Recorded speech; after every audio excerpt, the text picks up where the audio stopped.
এই যুদ্ধবিরতির মেয়াদ শেষ হওয়ার মাত্র কয়েক ঘন্টা আগে ডোনাল্ড ট্রাম্প এক নাটকীয় ঘোষণা দিয়েছেন। এই ব্লকেডকে যদি তারা এটিকে যুদ্ধবিরতির লঙ্ঘন বলে নতুন করে হামলা করে, তাহলে কি সেটিকে ইরানের দোষ দেওয়া যাবে বা ইরান যুদ্ধবিরতি লঙ্ঘন করছে সেটি বলা যাবে?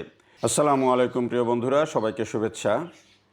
ইরান এবং মার্কিন যুক্তরাষ্ট্রের মধ্যে যুদ্ধবিরতির মেয়াদ যখন একেবারেই শেষ দিকে এবং দুপক্ষই যখন একেবারে বলা যায় যে নতুন করে পরিপূর্ণ প্রস্তুতি নিয়ে আছে এবং সেই প্রস্তুতির কথা তারা বিভিন্নভাবে জানাচ্ছিল বিভিন্ন গণমাধ্যমের মাধ্যমে যে তারাও প্রস্তুত, ইরান নতুন কার্ড ব্যবহার করে এই যুদ্ধে নতুন চমক দেখানোর জন্য প্রস্তুতির কথা জানিয়েছিলেন। আর ডোনাল্ড ট্রাম্প জানিয়েছিলেন যে আবারও নতুন করে তিনি হামলা করবেন, তার বাহিনী পরিপূর্ণভাবে প্রস্তুত এবং যে কোনো সময় এটি শুরু হয়ে যাবে যুদ্ধবিরতির শেষ হওয়ার সাথে সাথে। তবে এই যুদ্ধবিরতির মেয়াদ শেষ হওয়ার মাত্র কয়েক ঘন্টা আগে ডোনাল্ড ট্রাম্প এক নাটকীয় ঘোষণা দিয়েছেন। তিনি বলেছেন যে এই যুদ্ধবিরতির মেয়াদ অনির্দিষ্টকালের জন্য বাড়ানো হয়েছে। অনির্দিষ্টকালের জন্য বলতে তিনি বুঝিয়েছেন যে যতক্ষণ পর্যন্ত ইরান একটা সমন্বিত প্রস্তাব নিয়ে না আসবে ততদিন পর্যন্ত এটি বাড়ানো হয়েছে এবং পাকিস্তানের অনুরোধে এটি বাড়ানো হয়েছে। তো এই যে ডোনাল্ড ট্রাম্পের এই যে নতুন ঘোষণা এবং অনির্দিষ্টকালের জন্য এই যে যুদ্ধবিরতির মেয়াদ বাড়ানো, এটি গোটা বিশ্বে যেমন একটা স্বস্তির বাতাস বয়ে দিচ্ছে, তবে এখন পর্যন্ত ইরানের তরফ থেকে কিন্তু এটির কোনো নতুন প্রতিক্রিয়া পাওয়া যায়নি। আমরা একটু প্রথমে ডোনাল্ড ট্রাম্প যে ঘোষণাটি দিয়েছেন সেই ঘোষণাটা একটু আপনাদেরকে দেখাই যে তার ঘোষণাটার ভাষা কীরকম এবং পাকিস্তানের উপর ডোনাল্ড ট্রাম্প এখন কতটা নির্ভরশীল হয়ে পড়েছেন সেটি যদি আপনারা ডোনাল্ড ট্রাম্পের পোস্টটি একটু পড়েন তাহলে বুঝতে পারবেন যে পাকিস্তানের ওপরে ডোনাল্ড ট্রাম্পের নির্ভরতা এখন কোন লেভেলে গিয়ে পৌঁছেছে। ডোনাল্ড ট্রাম্প লিখেছেন, Based on the fact that the government of Iran is seriously fractured, not unexpectedly so, and upon the request of Field Marshal Asim Munir and Prime Minister Shahbaz Sharif of Pakistan, we have been asked to hold our attack on the country of Iran until such time as their leaders and representatives can come up with a unified proposal.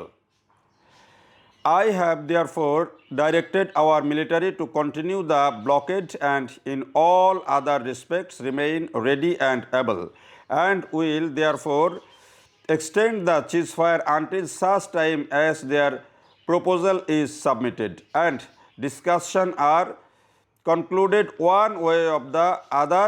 President Donald Trump. তার মানে হচ্ছে Donald Trump যে এক ধরনের পরাজয় স্বীকার করছেন, এখানে তার ভাষাতে এটি খুব পরিষ্কার বোঝা যাচ্ছে। যদিও তিনি বলছেন যে ব্লকেড যেটি মানে যেই অবরোধ, নৌ অবরোধ যেটি, সেটি কন্টিনিউ করবে এবং তারা প্রস্তুত আছেন যে কোনো সময়ে যে কোনো ধরনের কার্যক্রম নেওয়ার জন্য এবং তাদের মিলিটারি প্রস্তুত আছে।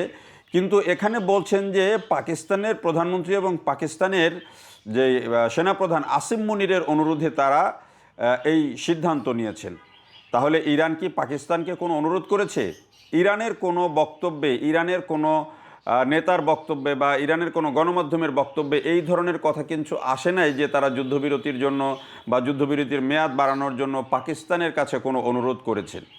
বরং ইরান বলেছে যে ব্লকেড কন্টিনিউ করে কোনোভাবেই আলোচনায় তারা যাবে না এবং কোনো রকম হুমকির মধ্যে থেকে তারা কোনো আলোচনায় যাবে না, এটি তারা বলে দিয়েছে। এবং ইরান নতুন করে তাদের যে প্রস্তুতি সেই প্রস্তুতি নিয়ে রেখেছে এটিও তারা বলেছে।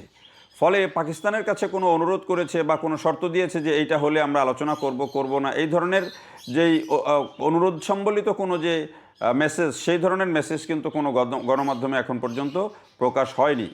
তার মানে হচ্ছে ডোনাল্ড ট্রাম্প নিজে থেকেই আসলে এই যে নানা রকমের কথাবার্তা বলছেন, নানা রকমের কখনো হামলার কথা বলছেন, কখনো আলোচনার কথা বলছেন, কখনো চিজফায়ারের কথা বলছেন, একের পর এক মিথ্যা কথা বলছেন। যেটি সবচেয়ে বড় বিব্রতকর সবার জন্য সেটা হচ্ছে যে ডোনাল্ড ট্রাম্প নিজে এত মিথ্যা কথা বলছেন যে এটি গণমাধ্যম এখন পর্যন্ত রিপোর্ট করছে তার এই মিথ্যাচার নিয়ে এবং বিব্রত হচ্ছে অনেকেই এবং যে পাকিস্তান মধ্যস্থতা করছে তারা নিজেরাও বিব্রত ডোনাল্ড ট্রাম্পের এই সমস্ত কর্মকাণ্ড নিয়ে এবং তার কথাবার্তা নিয়ে। এবং পাকিস্তানের মতো দেশ তারা ডোনাল্ড ট্রাম্পকে, আমেরিকাকে সতর্ক করছে যে যেন বেশি কথা না বলে।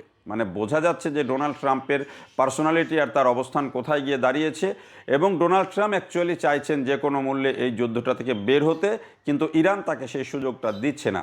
এখন ইরান কিন্তু কোনো প্রতিক্রিয়া জানায়নি ইরান এর আগে যেটি বারবার করে বলে আসছে যে এই যে অবরোধ দিয়ে রাখা হয়েছে এটি আসলে যুদ্ধবিরতির লঙ্ঘন। তার মানে হচ্ছে যে তারা বলতে চাইছে যে মার্কিন যুক্তরাষ্ট্র শুরু থেকে যখন থেকে তারা এই ব্লকেড দিয়েছে তখন থেকে আসলে তারা যুদ্ধবিরতির লঙ্ঘন করে আসছে, যেটা ইরান লঙ্ঘন করেনি। সবশেষ তাদের একটি জাহাজ যখন হামলার শিকার হয়েছে এবং অবরোধে তাদের জাহাজকে আটকানো হয়েছে তখন তারা ড্রোন হামলার কথা বলেছে যে তারা একটা ড্রোন হামলা করেছে। এর বাইরে তারা কিন্তু যুদ্ধবিরতির লঙ্ঘন করে নাই, সেটি ইরান বলেছে। এখন এই যে ডোনাল্ড ট্রাম্প ঘোষণা দিলেন অনির্দিষ্টকালের জন্য সেটা ঠিক আছে, কিন্তু ইরান সেই ঘোষণার ব্যাপারে কোনো রিয়াকশন দেয়নি এবং তারা এটিকে অ্যাকসেপ্ট করলো কিনা সেটিও কিন্তু তারা বলে নাই। যদি তারা এই সিজফায়ার না মানে বা এই যুদ্ধবিরতি না মানে 21শে এপ্রিলের পর যদি তারা এখন এই ব্লকেডকে যদি তারা এটিকে যুদ্ধবিরতির লঙ্ঘন বলে নতুন করে হামলা করে তাহলে কি সেটিকে ইরানের দোষ দেওয়া যাবে বা ইরান যুদ্ধবিরতি লঙ্ঘন করছে সেটি বলা যাবে? ইরানের যেহেতু ব্যবসা বাণিজ্য করতে দেওয়া হচ্ছে না, বন্দরে আসতে যাওয়া, তাদের নিজস্ব বন্দরে জাহাজ আসা যাওয়া করতে দেওয়া হচ্ছে না, সেই ক্ষেত্রে ইরান এই অবস্থায় কতদিন থাকবে সেটি কিন্তু একটা বড় প্রশ্ন। Donald Trump million million dollar খরচ করে তারা সেখানে অবরোধ হয়তো বজায় রাখছেন, কিন্তু ইরান কি দিনের পর দিন এই পরিস্থিতি মেনে নেবে? আমার কাছে তা মনে হয় না। ফলে ইরান এবারে মনে হয় আরও বেশি কঠিন শর্ত নিয়ে আসবে এবং যতক্ষণ পর্যন্ত যদি হরমুজ প্রণালীর এই অবরোধ না খোলা হয়, তাদের তরফ থেকে এই যুদ্ধজাহাজগুলোকে সরানো না হয়, তাহলে হয়তো ইরান নতুন কোনো হামলাও করে বসতে পারে, আমার কাছে যেটি মনে হয়। তো যা হোক, আনএক্সপেক্টেড যেই ডোনাল্ড ট্রাম্প তিনি কখন কি বলেন তার কোনো ঠিক ঠিকানা নাই। তিনি এবার যে অনির্দিষ্টকালের জন্য যেই যুদ্ধবিরতির ঘোষণা দিয়েছেন সেটি তার নতুন কোনো কৌশল নাকি চাপে পড়েই তিনি এই যুদ্ধবিরতির ঘোষণা দিলেন, সেটা যেভাবেই তিনি দিয়ে থাকেন এটি বিশ্ববাজারে কিন্তু বড় প্রভাব ফেলবে, অর্থাৎ তেলের দাম কিছুটা কমবে এবং শেয়ার বাজার বাড়বে। এটি আমরা যে প্রবণতা দেখছি সেই প্রবণতা কিন্তু এখনও বজায় আছে, তবে তেলের স্বাভাবিক প্রবাহ বৃদ্ধি না পাওয়া পর্যন্ত কিন্তু স্বস্তি মিলছে না বিশ্বের যে তেল সংকট সেটার ক্ষেত্রে, এবং সেই সংকট উত্তরণের জন্যই কিন্তু সবাই চাইছেন যে হরমুজ প্রণালীটি স্বাভাবিক হোক। এখন সেই স্বাভাবিক হওয়ার ক্ষেত্রে শুধু অবরোধ দিয়ে রেখে যদি ডোনাল্ড ট্রাম্প শুধু যুদ্ধবিরতিতে যান তাহলে কিন্তু হরমুজ প্রণালী স্বাভাবিক হবে না। যদিও ট্রাম্পের পক্ষ থেকে বলা হয়েছে যে বাণিজ্যিক জাহাজ চলাচলের জন্য উন্মুক্ত এই ব্লকেডে, শুধু ইরানের বন্দরগুলো জাহাজ আসা যাওয়া করতে পারবে না, কিন্তু ইরান এটি অনির্দিষ্টকালের জন্য মেনে নিয়ে এই ব্লকেড চলতে দিবে আর বাণিজ্যিক জাহাজ চলতে দিবে। এটা আমার কাছে সেটা খুব মনে হয় না এই ইরান এই জায়গায় যাবে। ইরান তাদের জায়গা থেকে তাদের দাবি এবার মনে হয় আদায় করবে, সেই জায়গাতে তারা আছে এবং অন্ততপক্ষে মার্কিন যুক্তরাষ্ট্রের এই যে ডোনাল্ড ট্রাম্পের যে এই নমনীয় যেই কী বলা যে আত্মসমর্পণ, সেটিকে অবশ্যই ইরান কাজে লাগাবে এবং ইরান এটাকে একটা বড় সুযোগ হিসাবে নেবে। দেখার জন্য সবাইকে অনেক ধন্যবাদ।